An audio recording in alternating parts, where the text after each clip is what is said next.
Γεια σας, τι θα λέγατε σήμερα? Να φτιάξουμε ένα γρήγορο γλυκάκι στο τηγάνι, έτσι, βασικά μία μιλόπιτα, πολύ γρήγορη, πολύ εύκολη και πεντανόστιμη. Μην ξεχνάτε να κάνετε κοινοποίησεις στα βίντεό μας, να κάνετε γραφούλα στο κανάλι μας, οτιδήποτε θέλετε μπορείτε να έρθετε στην ομάδα μας Μαγειρικές Απολαύσεις στο Facebook. Και τώρα πάμε να σας δείξω τη συνταγή, την εκτέλεση και τα υλικά.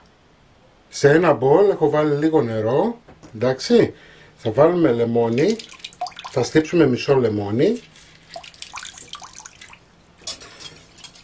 Ανακατεύουμε λιγάκι. Ξεκινάμε να καθαρίζουμε μήλα.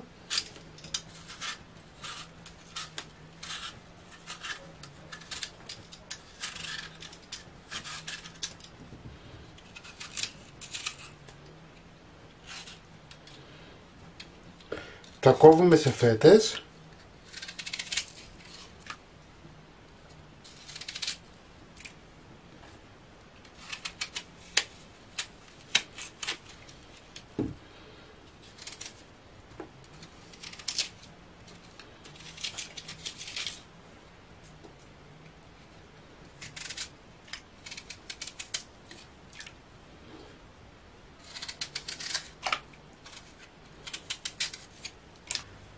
Καθαρίσαμε τα μήλα μας, τα αφήνουμε λίγο στην άκρη, θα βάλουμε 70 γραμμάρια βούτυρο σε ένα τηγάνι,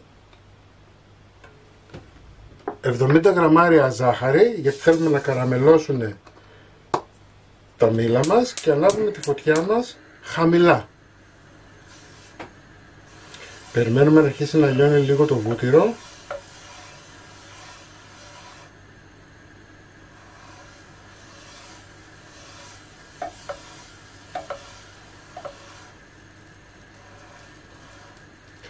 Περιμένουμε να λιώσει το βούτυρο, μόλις αρχίσει και λιώνει βάζουμε τα μήλα μας, έτσι, 3-4 μήλα, μπορείτε να βάλετε και 5 αν θέλετε, αν είναι μικρά.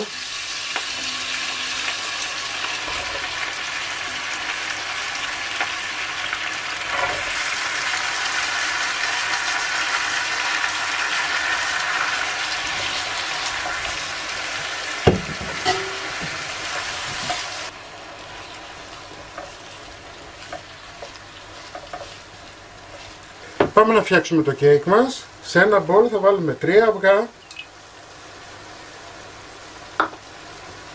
200 γραμμάρια ζάχαρη, 2 βανίλιες,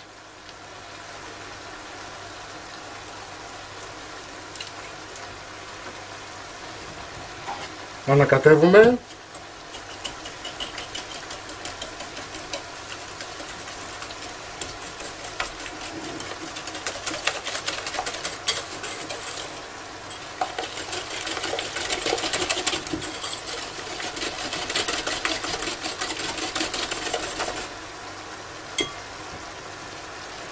...150 γραμμάρια βούτυρο σε θερμοκρασία δωματίου,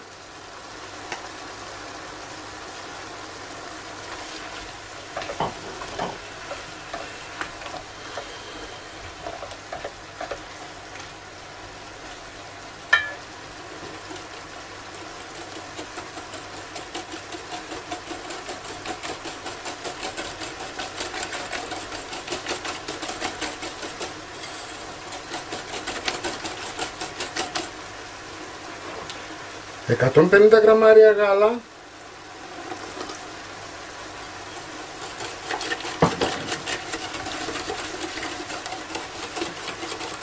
350 γραμμάρια αλεύρι που φουσκώνει μόνο του. Εάν δεν έχετε αλεύρι που φουσκώνει μόνο του, μπορείτε να βάλετε κανονικό με μία κουταλιά του γλυκού baking powder.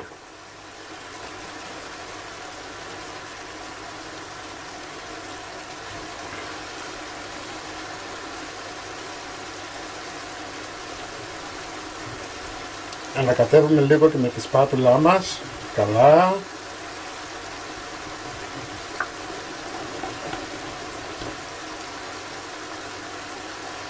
Αφήνουμε στην άκρη, περιμένουμε να τηγανιστούν καλά.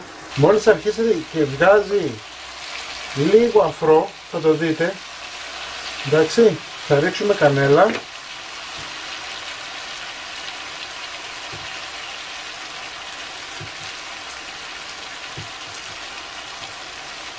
μιλόπιτα χωρίς κανένα δεν γίνεται. Θα ανακατέψουμε λιγάκι. Να πάει η κανέλα μας παντού.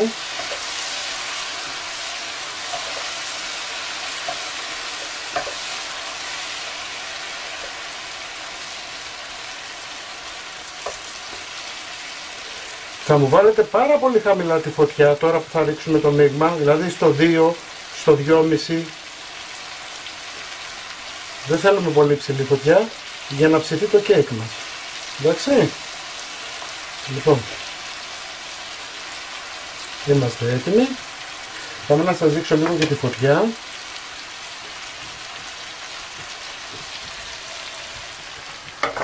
Βλέπετε ίσα που ανάβει. Έτσι είναι το δυνατό του. Χαμηλώνουμε ίσα που ανάβει. Θα ρίξουμε το μείγμα μας μέσα.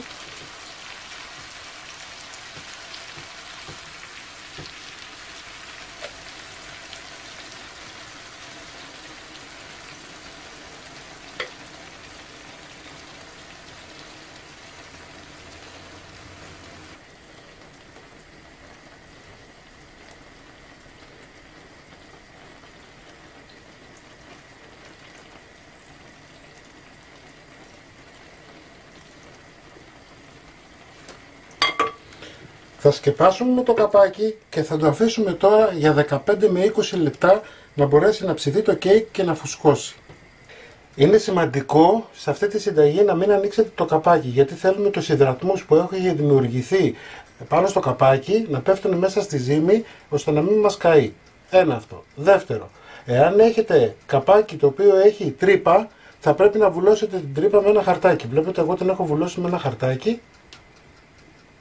Με ένα χαρτάκι, δεν θέλουμε να φεύγει η υγρασία από μέσα από το γλυκό μας. Λοιπόν, το αφήνουμε. Στα 15 λεπτά θα δούμε τι έχουμε κάνει. Πάμε να δούμε αν είναι έτοιμη. Βλέπετε. Βγαίνει στεγνό, που σημαίνει ότι είμαστε έτοιμοι.